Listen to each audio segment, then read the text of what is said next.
Call of Duty, my name's Mr. and today is Call of Duty live stream today, and it was about the new zombies map. So I'm going to leave the entire part of that live stream about the zombies right in there. And also I'll leave the link down to the live stream down below, which you really won't need to see because it's just... Anyway, get into the video. See you guys soon. Bye. That trailer was fantastic, man. Hey, I'm Jay Farrow, a.k.a. Andre the Rapper, a.k.a. Ice Pick. I'm actually in Zombies in Spaceland. I'm a character. You can play with me. It's dope. I'm here, sitting here with my homeboy, Brian Bright, the project director for Zombies in Spaceland. Also, Lee Ross, the associate project director for Zombies in Spaceland. And welcome to the color value scale. What you got here? You got vanilla, we got caramel, and we got dark chocolate. And as you can see right here, this is what we have right here, folks. This is what we're doing right here. You know what I mean? This right here is one of the scenes out of the game. Matter of fact, when we first see us, four of the characters, and you see the Vincent Gould guy. What's his name, sir? Willard Wyler. Willard Wyler. When you see Willard Wyler, this is actually the setting that we are in. So what they have done is they have transformed this room, which used to be a storage room, into a movie theater. Ain't this beautiful? It's nice. So, we're here to talk about Zombies in Spaceland co-op mode of Infinite Warfare is what we're going to be talking about here, folks. Because it was just so much. There's so much in the game that we couldn't put in the trailer. So we're going to give you an inside edition. You feel me? We're going to give you an inside look. That's what we're going to do. So, tell me more about this world. So, where did you all come up with this idea? We want players to experience something brand new when they get into zombies, and we've created something that takes them nowhere that Zombies has ever gone before. We're traversing players all the way back to the 1980s, which is just awesome in itself. And we wanted to go to a place that was really fun. And I mean, what's more fun than a theme park, right? So within this space, we have park attractions that have been transformed into weaponry for the players. Right. And of course, our zombies are decked out just to look like 80s people, right? So the crazy hair, the awesome clothes. And then there's a DJ in the park that's like, he's mixing it up and playing all those awesome tunes for the players. So for us, it was really, we just wanted to have a good time with this experience.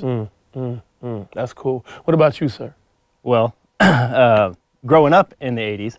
Definitely. And DJing in the 80s, you know, I have a high affinity for the music, but as well as just some of the, you know, the iconography, the graphics, the hot neons, the pinks, the big, you know, in-your-face kind of like Max Headroom looking stuff. It's always seemed like it was too much makeup on some of the people in the 80s. You know, Well, a lot of dudes wear makeup too, right? Yeah. The hair metal Yeah, stuff new romantic with fishnets and well. long hair, and They put them on their arm and stuff, and fishnets. I'm on not their arm. judging, but you know, it was. You don't want to do that. It wasn't with my somebody. thing. You don't want to do that with somebody that's like too big, the arm too big, because then it'd be popping out, and be Yeah. looking like bubble wrap. You don't want to do that. You know what I'm saying? You gotta sit there. You gotta sit there, go Pop like 'em all. this, and pop them all. You know. Let's talk about the archetypes of the game. Let's do that. Well, the story is we have 4 aspiring actors who Right. show up for an audition for a really eccentric but very well-known director in Hollywood. He's been around for 40 plus years, making some really terrifying, horrible, visceral scenes in movies. He's done things like Murder High and Captain Kill, and of course, the famous Zombies in Spaceland. Okay. So when these actors show up, they think it's there for an audition, Right. but it turns out he wants to get a little bit more out of them. So as they sit down in this old movie theater to audition, he says, you know what, let me roll one of my old films for you and kind of get you into character. But he meant quite literally. Suddenly, a vortex opens in the screen, and they're ripped right from their seats into the silver screen. Before they know it, they're in the 1980s. Their clothing has changed, their hair has changed, and they've taken on the persona of the archetypes that our players are going to get to play as. So our Valley Girl, our nerd, our rapper, and our jock. Obviously, yourself is playing the rapper, and that's kind of like a birth of like Run DMC meets NWA. So we kind of have that cool suaveness with the fat gold chain, but also that street grit that NWA brings to the table. Yeah, hell yeah. And then, of course, what would the 80s be without a Valley Girl, right? So we have the lovely Sashir Zamata playing the Valley Girl. On top of that, we have Seth Green, who's playing the nerd. Super iconic, right? I mean, Yeah, can't hardly wait. yeah. And then we have Ike Barinholtz playing the jock. And this is an experience where you bring 4 really different characters together and then say, all right, try to survive. You know what's funny that you say that, because when you actually do have characters, whether it be a game, whether it be a movie, if you don't feel connected to that character, then the movie sucks. You know what I'm saying? Like, but the level of personality to characters, whether it be whatever, like that's what keeps you enwrapped in it, and that's what makes something amazing. All right, so let's talk about the big guest that you all have in the game. The big guest, the big bambino, the guy who a lot of people probably will recognize. You can't not recognize this guy, but you know who I'm talking about. He's an 80s icon. He's an 80s icon. He's the man. He's the myth. He's the legend. It's David Hasselhoff. David Hasselhoff. How the hell did I get in the game? How the hell did I get in the game with David Hasselhoff? You know what? Thank you so much. My brother, thank you. Thank you for putting me in this game. I'm in the game with David Hasselhoff. That is just fantastic, man. That's fantastic. I'm in the game with David Hasselhoff, and he is what? He's the DJ, right? He is the park's DJ. So he's the man behind the scenes spinning the records. Right. He's been here for a long time. No one knows exactly how long, but he's here to lend a helping hand and maybe get his way out of the park along with you. Right. If you survive. If I survive. That's the question. All right, so who is Willard Wyler? So Willard Wyler is played by none other than Paul Rubens. Oh, man. Oh, man. Paul Rubens. Man. You all have really outdone yourselves with this star-studded cast. Another 80s icon, right? Another 80s icon. Man, that's crazy. That's crazy. So let's do this here. Let's get into the gameplay. All right. So what can players expect from Zombies in Spaceland? Well, we brought lots of new things to the table. Obviously we got lots of zombies. We've got doors you open, you explore the Spaceland theme park. But in the theme park, we have really cool attractions. So we have a roller coaster you can get on. So you can actually ride the roller coaster and shoot targets. I did that. I did the roller coaster. It's hitting the targets are hard. They were hard for me. The whole thing, just clicking the buttons and doing the thing, trying to hit them. Yep. I got a couple of them clowns, though. Yep. We have the chromosphere, which is like a gravitron, creates a black hole above it when it starts spinning, where you can train like 20-something zombies up into that same black hole. We've got rockets. You can test fire the rockets and get a line of zombies to go into the flames. There's escape velocity, which is like a rocket ride that spins, and so you can get in there, and the zombies get hit by that, and they'll fly hundreds of yards away. There's lots of cool, park attractions that you can use. There's even bumper cars. You can run the zombies through the bumper cars, and they'll get smashed. Bumper cars? Bumper cars. Y'all got bumper cars? Bumper cars, you tell me. So, are you telling me zombie try to come up on me, hey man, what the hell you talking? If I got beef with a zombie, I can run his ass over with a bumper car? You can. Do you know how long I've been wanting to do that to some people? Just hit them with a bumper car. Pow! Now, I ain't want to kill them, but I just wanted to, you know what I'm saying, just so they get the message. Yeah. Yeah, Miss Jones. Now, that's my first grade teacher. She was very mean to me. Very mean. Sorry about that. Yeah, very mean to me. Said I had ADD, which is probably true. So, I heard another special feature about this game is the tutorial mode. And you know what? That's perfect. You know why it's perfect? Because some people don't know how to play, and they end up getting popped really quickly with a score of like 90, and they be like, oh, I didn't know how to play. So the tutorial mode. Let's. Well, we've done a couple things to make the gameplay more accessible. Right? Right. The map's a little bit wider. The lanes are a little bigger. Not only is it fun, and it's a theme park, and it's just fun. The music's exciting and stuff. Right. The spaces are a little larger. It's a little easier to maneuver around the zombies. Right. But we also have a tutorial mode. And it's a little bit like pop-up tips that come by, right? So in solo mode, if you go in and play and you turn on the park, it's like turning on the park tips, getting a guided tour of the park, right? As you walk by different things in Spaceland, tips will pop up. And it'll kind of just explain to you how to play the game a little more. So we're trying to broaden the audience. Zombies has been a pretty hardcore experience. There's still a lot of depth for the hardcore and tons of Easter eggs and things for you to unlock in the mode. But we want to also kind of bring more new people in. And I think the theme, the open spaces, and the music and the tutorial type mode are all things that we've tried to do that will bring new players into the fold. So what about the weapons? Let's talk about those. The weapons are, we're bringing in the kind of the ability for you to modify your guns that you find on the wall. So in Zombies, you find guns on the wall. They cost money. You buy them. You can use them. But now you can modify the gun. You can add up to 6 attachments to them in the front end before you go in. And so when you get to the gun on the wall, you'll have the gun personalized the way that you've set it up in the front end. Hey, man, sorry. I had to stop. That's all good. I had a cramp. But the cool thing is you can also up, the weapon leveling from multiplayer and zombies is shared. What we can do is you can bounce back and forth between modes, however you want to play. You like to play with the shotgun, boom, boom, boom, multiplayer. You come into zombies, your shotgun's leveled up. You can add more cool attachments and powers and abilities and stuff to your guns. Yeah, man. Cause I was stuck when I was playing. I had this one gun that just went pop, pop. I think it was a 9mm. I mean, that's cool if you want to rob somebody, but that ain't cool if you had like 20 different zombies coming at you like with a little crust around their mouth. You want something that's gonna take them out. And we got some other cool guns. We got this Forge Freeze gun where you can freeze the zombies. Yeah, I like that one. Yeah, and that one's great. You can freeze them, and then you can have the Slappy Taffy perk and just go up and punch them, or if you're the Valley Girl, gag them with a spoon, and they'll shatter into pieces. Yeah. Well, we got some cool toys as well to play with. Like there's a transponder. You can throw it down on the ground, and then run around the map, and then if you ever get in trouble, push the button, and you'll teleport back to where that you threw it on the ground. Right. So there's some cool other like toys that you can play with as well that you can buy. We call them weapons from the future, but you can buy them from the ticket stands throughout Spaceland Park. So aside from the things that you can bring back and forth from multiplayer to zombies, we also have some zombie specialties. And a couple of them you'll see in our trailer, which are super awesome weapons. One of them is called the face melter. And when you shoot a zombie with it, they literally turn into a firework and they blast off into the air and explode into a massive, cool explosion. That's cool hot. colors and everything. That's hot. Yeah, so the magic wheel, what does that do exactly?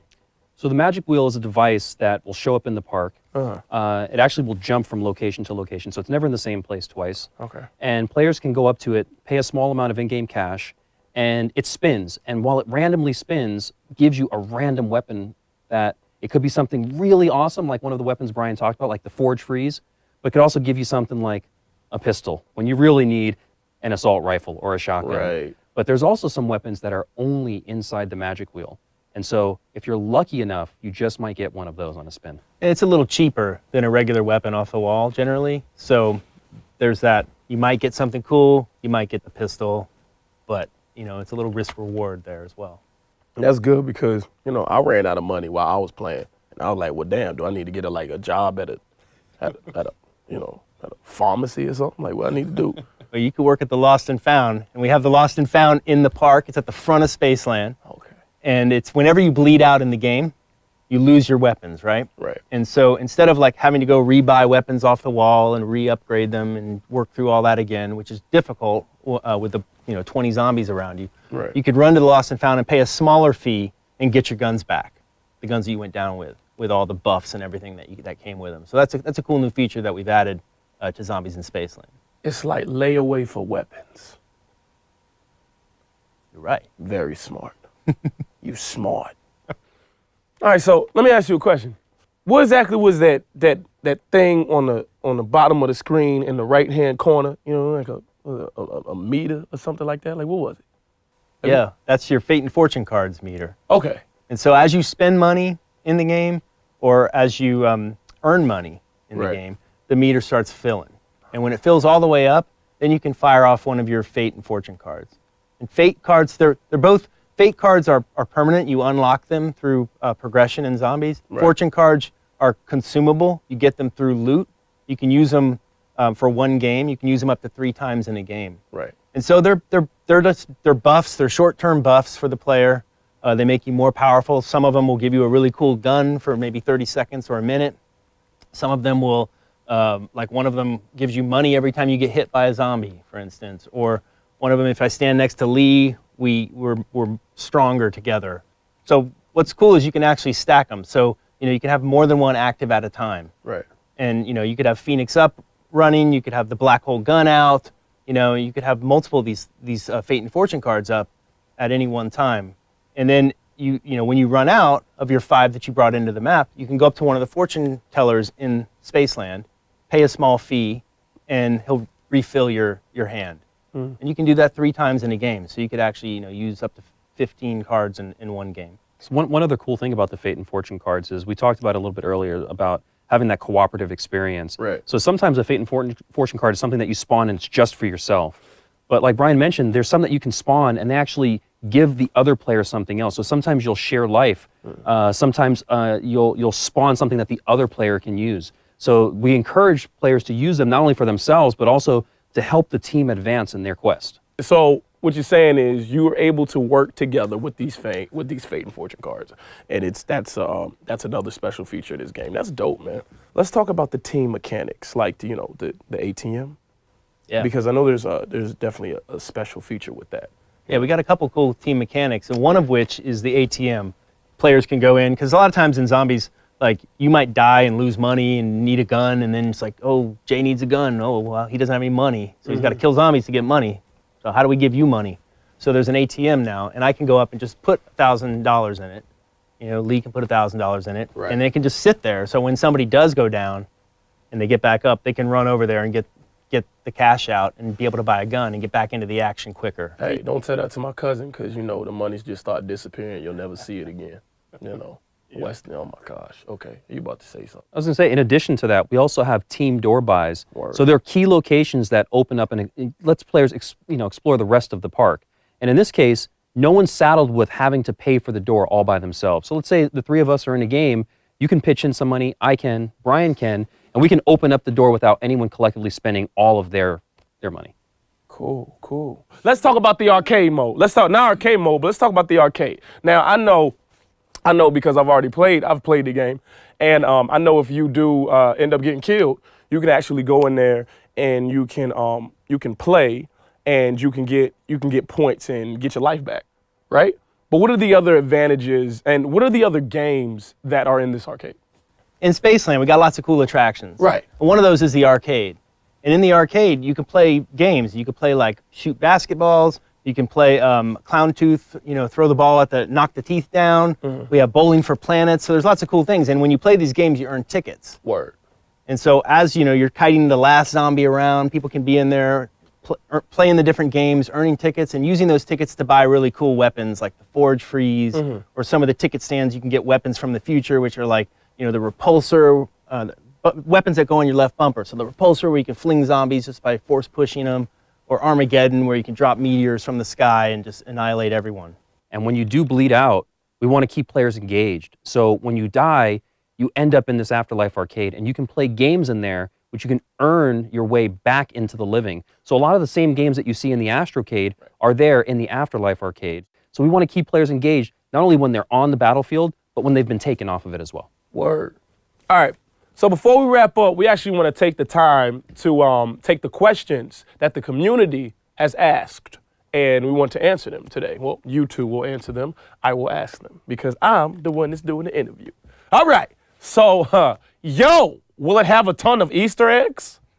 The park is littered with Easter eggs. Okay. We have some complex ones for the really hardcore zombies community. Then we also have some more simple ones that just really offer that moment of success for players that uncover that one little thing. Okay, cool. So, can we expect some sort of upgrade machine to further enhance our weapons? Absolutely. The Okay. Pack-a-Punch system is definitely in Spaceland. We can't tell you where it is today, but it definitely exists, and you can definitely upgrade your weaponry. You're not gonna tell where it is? No, Not even a little tease? no tease. Okay, all right. I guess he ain't gonna tell us. Hey, look, if it was me, I'd tell you. This is the next question. So, what type of system would the game have? Round-based or challenge-based, similar to Extinction? It's round-based, right? But we do have challenges. So we have Neil, the challenge robot, that if you activate him, if you find the parts for him, you can activate him, and he will give you challenges.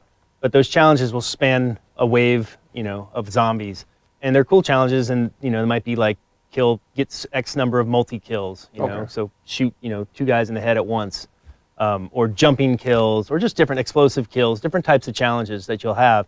And if the team pulls it off, then they'll get tickets, and the tickets can buy cool stuff. Got you. Here's another question I have. What's the biggest change to gameplay in Infinity Ward's take on zombies? I'd say probably the biggest change would be, we've got the depth with the Easter eggs like we discussed for the hardcore fans, and we've got the accessibility. So it's, with things like the Afterlife arcade, where you don't just die and go to spectate, you have the chance to earn yourself to come back to life. The Lost and Found, where you can get your weapons back if you've gone down and bled out. and then the more open spaces that we have, it's a little more forgiving, at least early on for new players. And then we have the depth of Easter eggs and really cool stuff and unlocks that the better players and the more hardcore players will experience later. Got you. Can the zombies mode be completed solo? Absolutely. So we built a solo experience that's just as rich as the multiplayer 4-player experience that you get playing zombies. Okay. You can complete all the Easter eggs, see all of the same stuff. It's all in there for the solo player as well as the people that want to get together and play. Cool. Final question. Are there any zombie-specific reasons to pre-order? Yeah, we have the Zombies in Spaceland pre-order pack that you'll get. And in that is a really cool animated player card that's unique to this so that you can show it off to everyone else. We have a cool gun camo that you can use and apply it to any of your weapons. And then we have a rare fortune card pack. So it'll give you a number of like rare, epic fortune cards that you can find. Dope, cool. Well, that's all the time we have for today. I want to thank the fans for asking the questions. I want to thank my man Brian, my man Lee, and for everybody watching out there today. And I don't know about y'all, but I can't wait to pick up Zombies in Spaceland. Oh, I don't really got to pick it up. They're going to send it to me. Because I'm in it, bitch. I'm in it. Yeah, I'm a player. That means that you can actually be me. We're going to bust a cap. Bah! See you guys online. Is that right? Boy, your head now, what type of chemicals you put in this here? I just wanted to say that the whole time.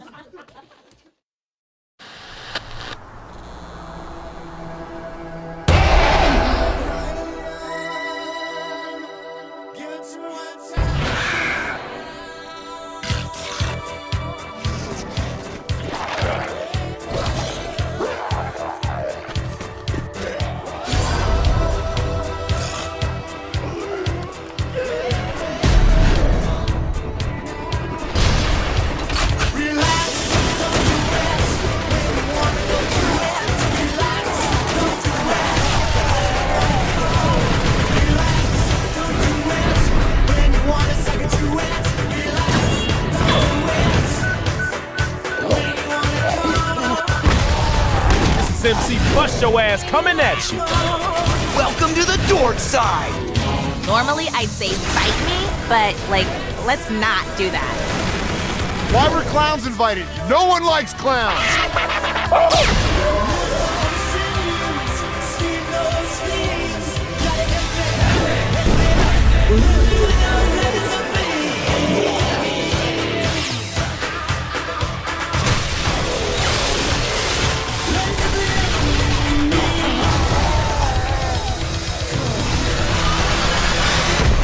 Zombies in Spaceland.